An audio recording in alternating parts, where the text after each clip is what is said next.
Electricity demand from the late 90s to COVID was basically flat. The ask that AI is making of the grid is really enormous. We are seeing this conversation pick up around demand growth. Data centers being talked about that would need power that is equal to Manhattan as much as Miami. It's really an existential issue for our economy. Welcome to After the Fact by the Pew Charitable Trust. I'm Emily Chow. And I'm Juliana Pence.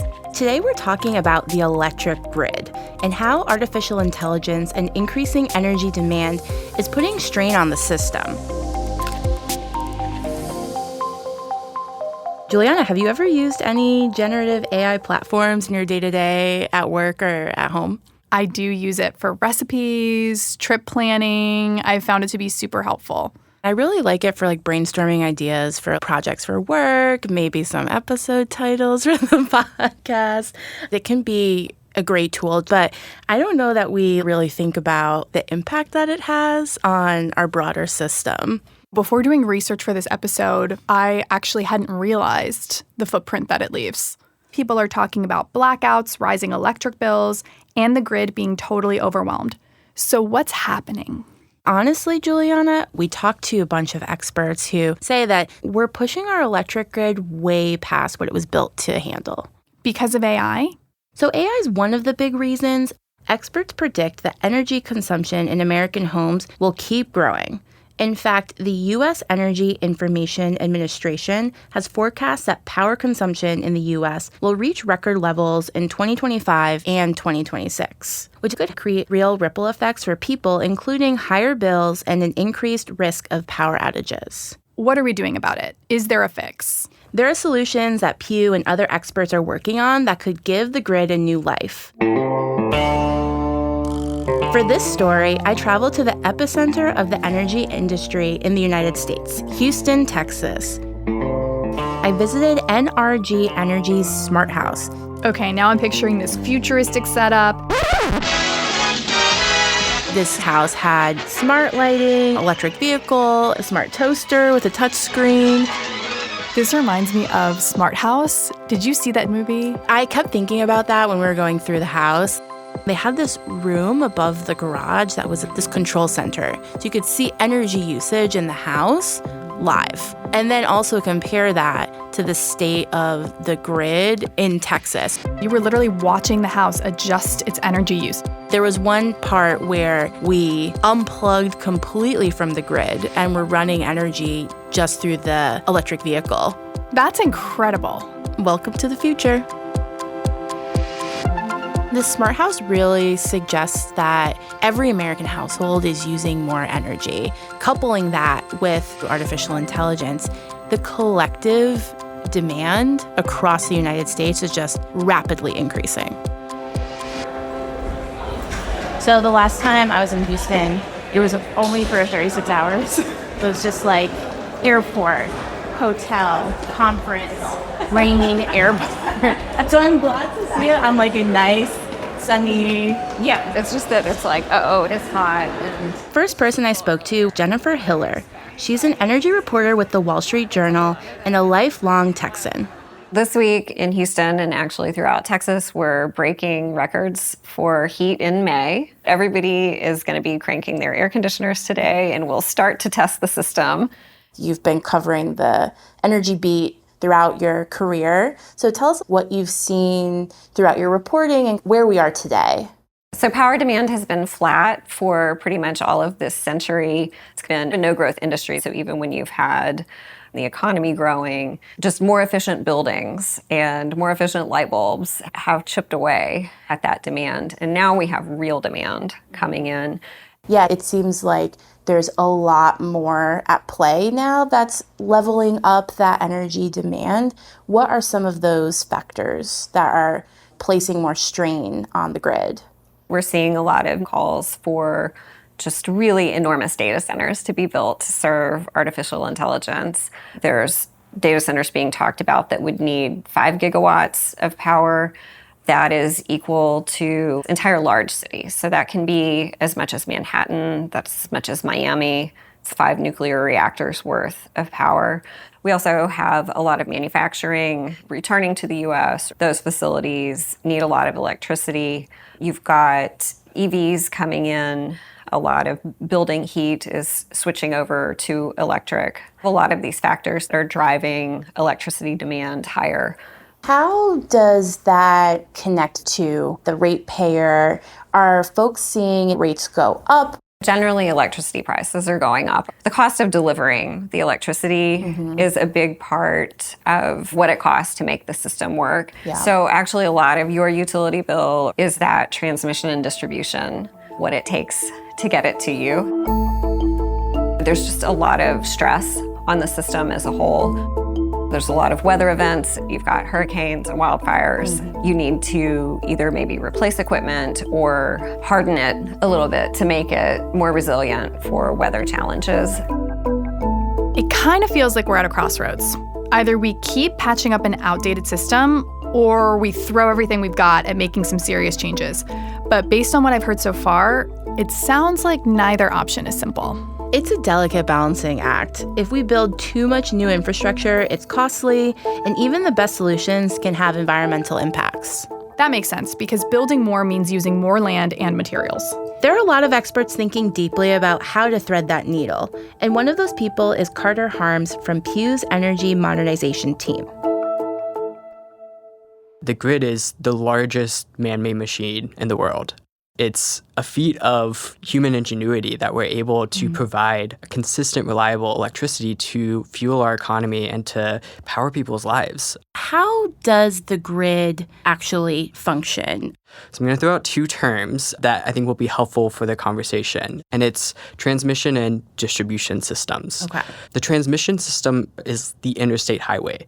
So that's moving a large amount of energy over long distances. That's what the transmission lines do. And then to get it to individuals' homes and businesses, you can take the distribution, basically byways and roadways. So those are the smaller poles and towers that you see in your neighborhood connecting your home to the overall big system. Talk to us a little bit about how this current level of demand is outpacing the ability of our infrastructure. The group that looks at reliability for the entire system just put out a long-term forecast at the end of 2024 and said that there's explosive growth coming in demand. So it is a real issue, and that's really getting a lot of policymakers and people in the energy space to pay attention to how are we going to meet that growing demand. But in the immediate, it's not that we are necessarily experiencing these resource adequacy problems or that we're not able to meet demand. People's lights are still turning on across the country. We know that this is such an important part of our economy and how people go about their daily lives that we want to make sure we're really prepared well for what's coming down the road. And I guess taking a step back, all of these innovative technologies, the issues of increased energy demand, our aging infrastructure, what would happen if folks chose to just do nothing? Everyone is interested in meeting this rising demand because if we do nothing, that's a problem for powering businesses. That's a problem for keeping the AC on in the hot summer. You know, this is, in some ways, matters of life and death. We had a huge cold snap come in, really unusual polar vortex. Does happen about every 10 years that we have a cold snap and may have to go into rolling blackouts. But on the one in 2021, it was just very severe. It lasted for several days and all sorts of things went wrong. Jennifer told me about how during Winter Storm Uri in 2021, Texas was hit especially hard. So Texas has its own grid and its own grid operator. Technically, the Texas power grid has some connections to other grids, but not many. So we are kind of a little island of our own. There was issues across the system and resources of all kinds were coming offline. We have a lot of natural gas power in Texas, and that is definitely what we rely on in cold weather. The blackout lasted for days in much of the state. Equipment was freezing. Power plants of all kinds failed. Some natural gas plants couldn't get enough fuel. The grid came really close to the edge of damage that would have taken potentially weeks to months to repair. They were able to save the system, but it was just a mess. And hundreds of people died in this. Some people were literally freezing to death. And since then, it's changed the conversation across Texas about this being an issue that needs to be prevented in the future. Yeah, because the system in Texas is really designed to meet that summertime peak, because that's usually our issue. We need the AC on those hot days. But there was definitely a lot of effort made towards getting power plants to weatherize better and make tweaks in the market that would make the system more resilient. And we've been okay the past few winters, and hopefully that remains to be the case. The freeze in Texas is an example of what could go wrong when there isn't enough power to go around, especially during severe weather. But while that kind of event is devastating, it's still pretty rare. What's more common is the challenge of getting power to the right places.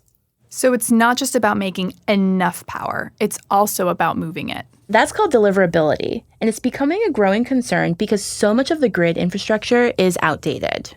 If you think of those big transmission towers running along the highways, the lines going in between them are called conductors. The technology for those is 75 years old. You know, antique and vintage things are cool, but not... You should see my apartment. I love antique and vintage things. But, you know, we want a grid that is modernized. And absolutely. Especially because we have really faltered in our building of transmission lines in the last couple years. So the latest statistic I have from 2023 is only 55 miles of high voltage lines were built, and that was down from a peak of 4,300 miles in 2013. So we were building over 4,000 miles in 2013. A decade later, we weren't even building 100 miles. We were building 55 miles. And this is at a time where we see energy demand growing. And so we know we need to be building more, but we're building less. In the U.S., there's currently an estimated 2,600 gigawatts of projects that are stuck in that interconnection queue that could be providing power to homes and businesses, but instead can't even connect to the system and be powered on. 95% of it is solar, wind, and battery storage. What does 2,600 gigawatts actually look like? 2,600 gigawatts is more power than the current system already has on it. There's enough power, exactly, that could double or more the existing system in the U.S. So we have a lot of power that's on the sidelines that we could get online. The rocket has relaunched, certainly in my home state of Texas, but across the country we're seeing huge upticks in demand. So we had this system and this mindset, and the whole industry, all the professionals, haven't lived in a growth environment. And so we're all just dealing with the buffeting winds that come from standing out in that hurricane. It's exciting, but it's scary at the same time. To help make sense of what's happening and where we go from here, I spoke with someone who's been at the center of the energy conversation throughout his long career. Pat Wood is the former chair of both the Federal Energy Regulatory Commission and the Public Utility Commission of Texas, and he's currently the CEO of Hunt Energy Network. These days, he's helping lead conversations about how to modernize our electric grid as part of Pew's Distributed Energy Resources Council. When you think about the strength of a grid, historically it's been a big, robust transmission grid with a lot of big, 500,000 megawatt power stations of nuclear and coal and gas. It's like, okay, that's good. And again, I'm not raining on that parade. I'm just saying the parade needs a few more floats in it. Right. And so that would be all these assets that I'm on the front wave of, which are batteries. When we had spoke previously, we had the luxury of being on video, so we got to see this fantastic model of this battery that you all are building out, I think, in West Texas. Yeah. And it, for me, was just, I didn't know how large a battery could be. So think about driving down 95 and seeing a big tractor trailer. So 3 of those is a 10 megawatt battery plant. We can put it on an acre, and we sell into the power market. A lot of that technology that started with phones and portable equipment moved into cars, then came to fixed asset storage for utility scale. that just was not economic before about 2018. And so in 2018, we decided let's move this out of kind of our R&D section and start a business. So we raised money to build some batteries in Texas. When we came in, like I said, there was nobody there. Now there are 10,000 megawatts of batteries. I've got 300. We're just a fraction of that big amount, but it's fun to be in that world. It's fun to solve problems with your own technology. I wish Spain had those when they went out of power, but they have 60 megawatts of batteries on a grid as big as Texas. And I'm like, 60? We have 10,000 megawatts of batteries in Texas, but they have 60. And I'm like, that battery would have totally just handled Spain's problem beautifully. Batteries, which help with energy storage, are one piece of this puzzle. Carter Harms told me about another solution that helps get power where it's needed faster. I don't remember the full acronym, so help me out. It's at a high level, what Advanced Transmission Technologies do, or ATTs, is it makes the grid more efficient and squeezes more power out of the existing infrastructure. So a couple examples I like to use. One is dynamic line rating. So dynamic line rating is putting sensors on the transmission lines and giving grid planners real-time information as to what's happening on those lines. And with that real-time information, grid planners are able to get better estimates of how much power they can be putting through those lines. And we've seen they're able to increase the amount of power they're putting through those lines by 10 to 30%. Also, material scientists and other electrical engineers have created new wires, essentially, that go between the towers that use a better material and better design. And it gets 50 to 110% more power that you can put through those lines. We know we have the ability to generate the energy needed. It's a question of, do we have the system, the grid, to be able to meet that demand and get the energy from where we're generating it to people in a cost-effective way. The really big benefit of ATTs is that they can be deployed so quickly in as little as 3 months and up to 3 years. But where it comes to building new transmission lines, those can take around 10 years. So if you already have some of the infrastructure built, squeezing more capacity out of that is like a low-hanging, really smart move to get more capacity to connect more projects. And recently, you and the project team have had some wins. Yeah, some breaking news on the podcast. We love it.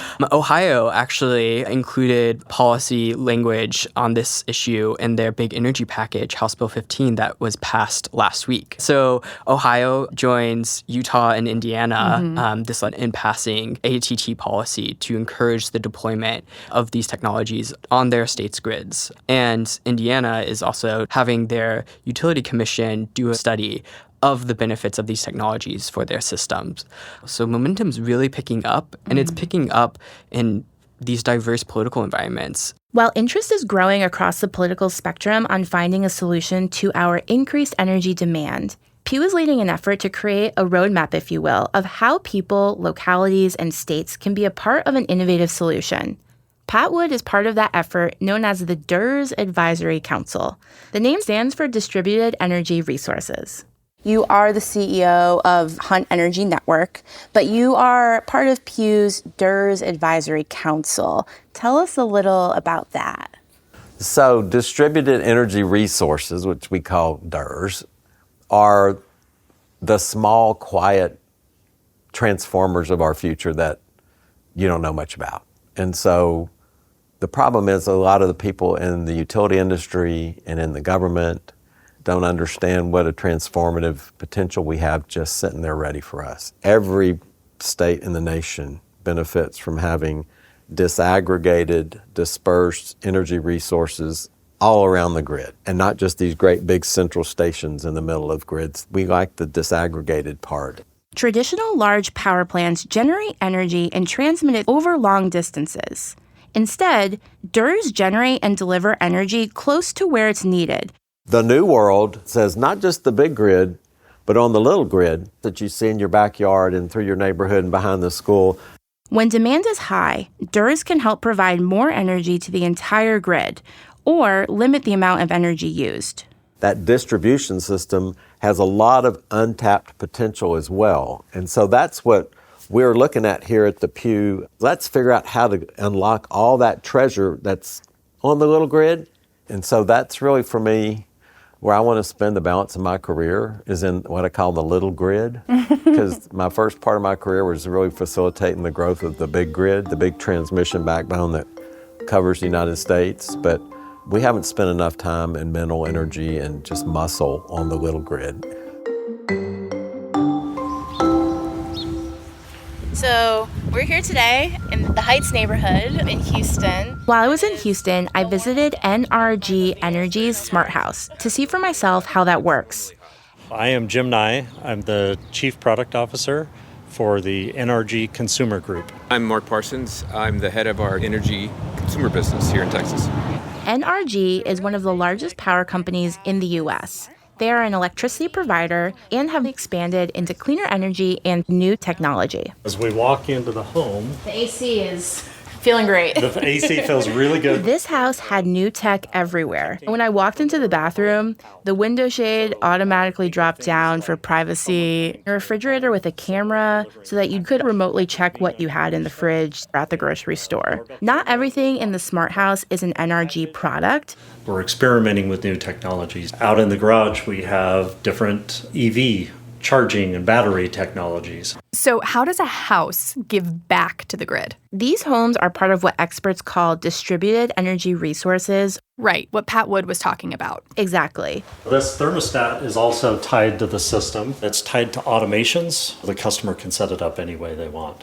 This is a benefit not only to the individual, but there's a bigger connection out to the community. That's absolutely right. It creates a benefit for the energy grid by intelligently managing energy consumption. The cleanest megawatt of energy is the one that's never used.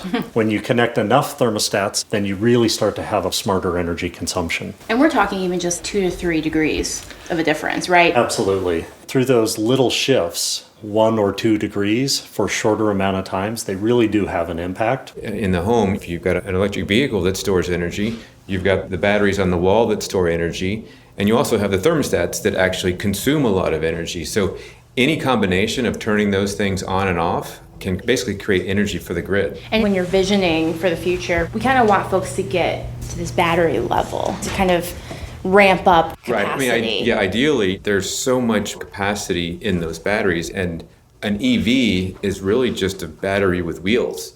One thing that stood out was this big electric truck parked in the driveway. The battery in that thing had enough energy to power the whole house. Just a truck? Yeah. And if the system's set up right, that truck can actually send power back to the grid. Or if there's a blackout or a storm, it could power the house for a few days. Did they show you how it all works? So there's this room above the garage that's basically the control center for the whole house. There were TV screens on the wall showing real-time data. We're looking at these two things as house supply and demand and house pricing.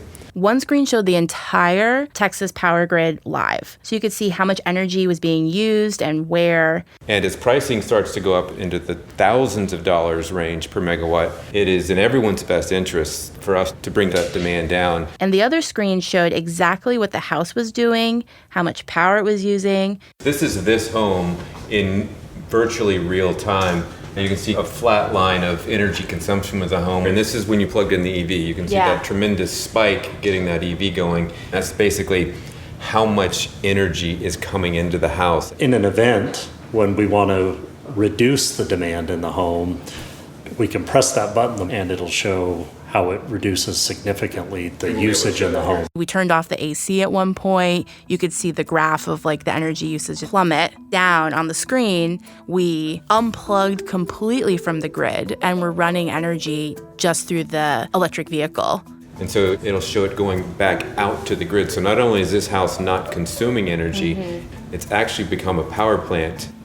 When there is a need to curtail energy, we would dispatch the air conditioner as well as turn on the batteries. And this could be happening in Houston, downtown, across all of our customers across the state and really across the country.